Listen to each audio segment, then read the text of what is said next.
just for recreation. Dedication, hard work, plus patience. To some more of my sacrifice, I'm done waiting. Told you that I wasn't playing.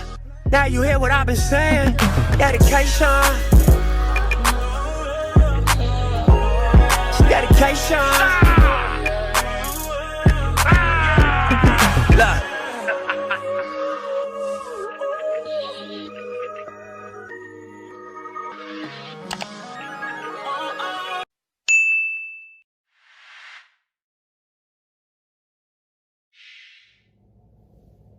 Good morning, guys. So I want to give you all a new video about a different kind of faja and how you can, put the foams in and some different kind of foams, right? Last night, I had a very difficult time sleeping. My sides are still sore. I'm 4 weeks post-op. And the only thing that's really sore or kind of like sensitive are my sides here. My stomach, not so much, neither is my back. So it's kind of difficult when I'm trying to sleep. And plus, I didn't sleep in my faja or a waist trainer or anything because the ab board left such a bad indentation in my skin. So I just kind of wanted to give my skin a break. I'm 4 weeks post-op, so I don't have to sleep in the fajas if I don't want to. And I don't have to use the board either. The board is really good for like your first couple weeks. Some people use the board for the entire time. You don't have to. You don't even have to use the foams for the entire time if you don't want to. That's definitely up to you. And you can speak to your doctor about that. Everyone does things different. I have on shorts here because this faja obviously has an opening here, like a pee hole, give or take. You can, if it's too tight around your private area, you can cut around the private area and make it, a little bigger. That's not going to affect the compression you have here at all. Unless you get a BBL, you can also cut out the butt part as well to give yourself a little bit more room. It's not going to affect you being compressed here. So like the fajas with the zippers, if you do get one, just cut out the zipper. If you don't have a BBL, you can cut out the butt part, but you will still be compressed here if you did get a tummy tuck or a lipo 360. So I just cut out a bigger hole down here so I'm a little bit more comfortable. And I started when I left my surgery in a 3SL faja. I went to a 2SL faja that I got taken in. I had an extra large faja that I'm getting taken in. Now this is a medium, an actual medium faja. I don't go by stages. People say stage 1, stage 2, stage 3. Hey, to each his own. I go by sizes. Only thing I know, the size is getting smaller, so that means something is working, okay? So this is the medium faja, and it's different than the other ones I showed you all before. Also, with the foams, excuse these foams because I've been using them, but these foams I got from my surgeon. They sell them, which I'm probably gonna call and order some more because these are the best foams ever. If you can purchase them from your surgeon, if your surgeon sells foams, I highly recommend it because they probably have the best foams. These foams had adhesive to it.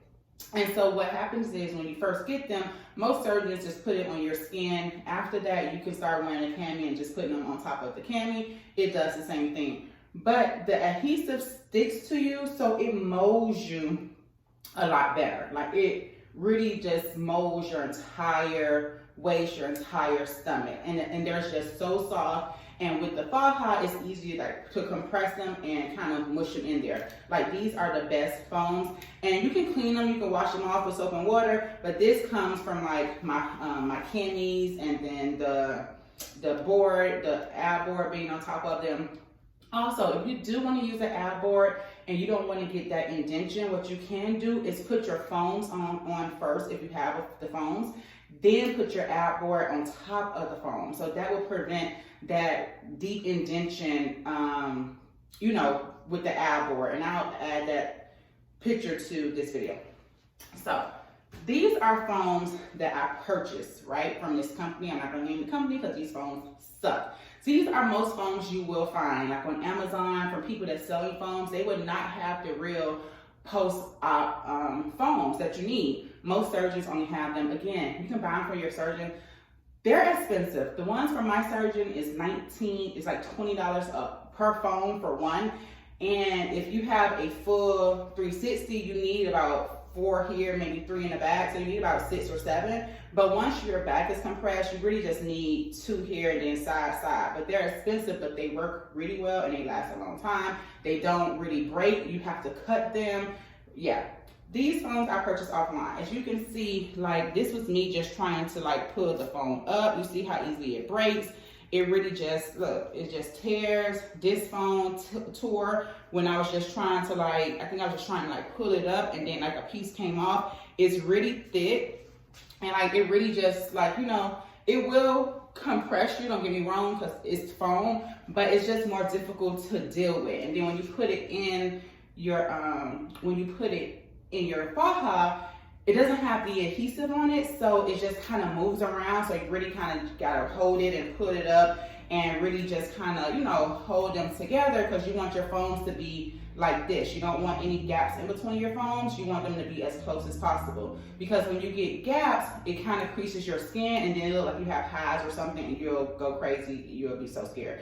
So you want them to be as close as, you know, as close as you can possibly get them. So by these not having the adhesive, you kind of gotta hold it. You know, it's just real aggravating. So that's why I say the ones with the adhesive from your surgeon is the best. And you won't really find those online or Amazon or nowhere. I tried to find some on Amazon that had adhesive, and it literally I put it on my shirt, thank God, but it was like ripping my shirt. So be careful when you're purchasing phones. Just try to get them for your surgeon. I know they're expensive, but it would be worth it, because this was a waste of money. I can't do anything with this. I can cut it, but who wants to do that? So yeah. So for the sake of this video, I am going to use the phones I got from my surgeon. And I'm just gonna put it like one here. I'm not gonna use the ab board. I'm gonna give my stomach a break from that. But because I'm 4 weeks post-op, I can now kind of put this, you know, the phone strategically where I want to be the most compressed, because pretty much the swelling is going to continue to go down. You're still going to have like a little budge here, and that's normal. That can take months. Like it can take 3 to 6 months for your swelling to go completely down for you to see your complete, you know, your complete shape. And that's, of course, if you don't gain any weight. That's, of course, what you're doing, everything you're supposed to do after surgery, like eating right, working out, you know, still compressing from time to time. But if you gain weight, I mean, it's just a waste. So that's why it's very important you have a post-op regimen, because that's what's going to help you maintain your results. People just think that, oh, I got lipo and that's it. No, fat does come back. Lipo, they're just removing fat. Like, fat do come back if you don't do the proper steps you need to ensure that it doesn't come back, like changing your eating habits, working out, doing cardio. Fat comes back, people. So don't be surprised in 3 to 6 months if you be like, oh, I ain't got no results, because you eating hamburger and cheese fries and you're not working out. Yeah, because you didn't do what you had to do to make sure your results remain the same.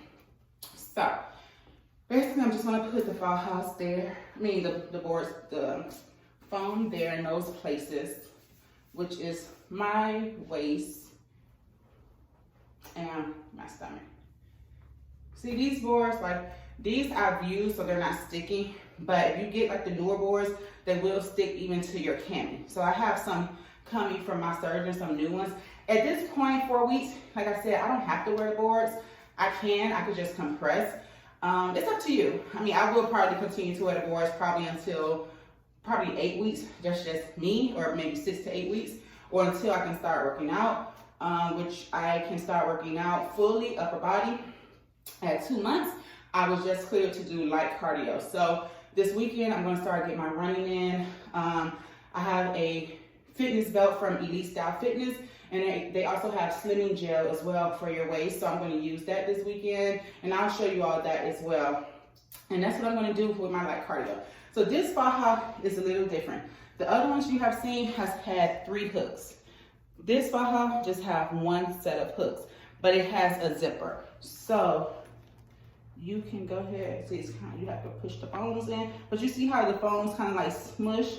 The other foams really don't do that, so it's a little bit more difficult. But this foam, you gotta push it in so you can see where you're hooking the faja. And then you can just always adjust it. The other foams are more stiff, so it's kind of hard, you know, to kind of like maneuver around them because they're a little bit more stiff than these. But these foams are very expensive.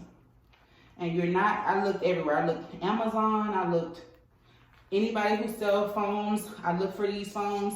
I looked China, everywhere, and I can't find these particular foams. I don't know where the surgeons get these from, or my surgeon got these from, but these foams are like the freaking dust. And if you don't wear a cami, they're just gonna stick to your skin. And when they stick to your skin, it's not irritating like when they come off at all. But you know, they just stick. Who wants something sticking to their skin, right?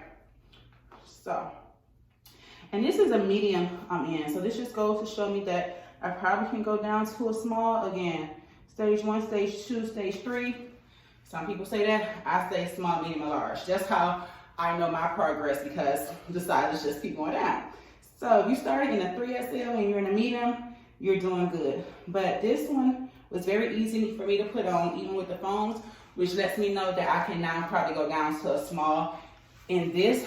But see, and you got to do that here. Make sure it's here. And I no longer have the incision for my breast lift. I got a breast lift without an implant, and I got vaser 360 lipo. So it's okay that it comes all the way at the top. It's kind of what you want for the extra compression. So it's only one hook.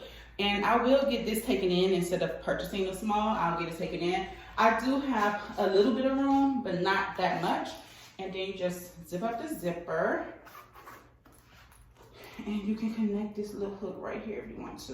You don't have to, but see?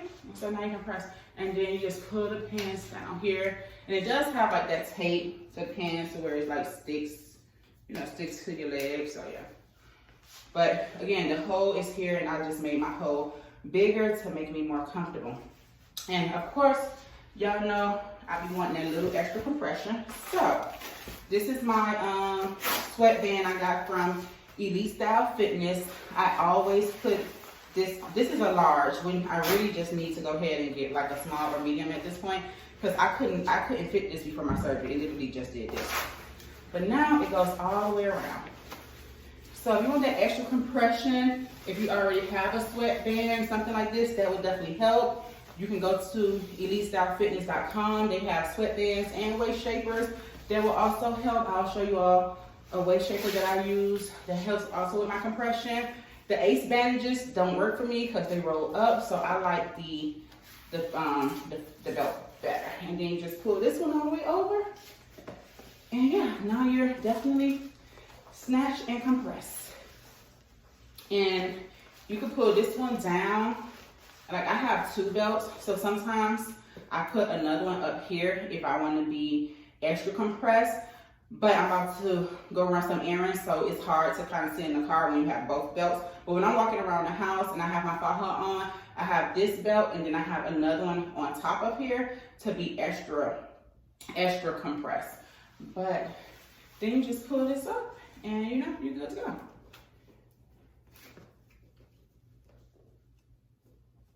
Yeah, and that's just an extra way to compress for a different kind of belt for the ones who have the one hook. And again, foams, extra surgery, do they sell them? Be careful when you buy these foams because they break, they rip, you will get so aggravated. Another thing you can do, if you have foams and you have gaps, you can get maxi pads. Put 2 maxi pads together, put them in the gaps. That will also help with you, help with you not having any gaps between your foams. And also for you that just got surgery, or for you that are getting surgery, if your doctor has to take fat out of your vagina area, which mine did, sometimes you don't want to put your foam all the way down there. So what I did was I put a maxi pad like right across that area, like right across here, to help with the compression for that, to help the swelling go down. So yeah. So I hope you all enjoyed this video. Make sure you subscribe to this channel. Make sure you like and share this video. If you have any questions, make sure you comment below. Also follow my Instagram at imperfect_fits Toya, and on Facebook, Shatoya Rivers. And also join my Facebook group where we give you helpful tips about plastic surgery. It's a safe haven for you to answer any questions, share your pictures. It is the Plastic Surgery Help Group on Facebook. So until then, I'll holla.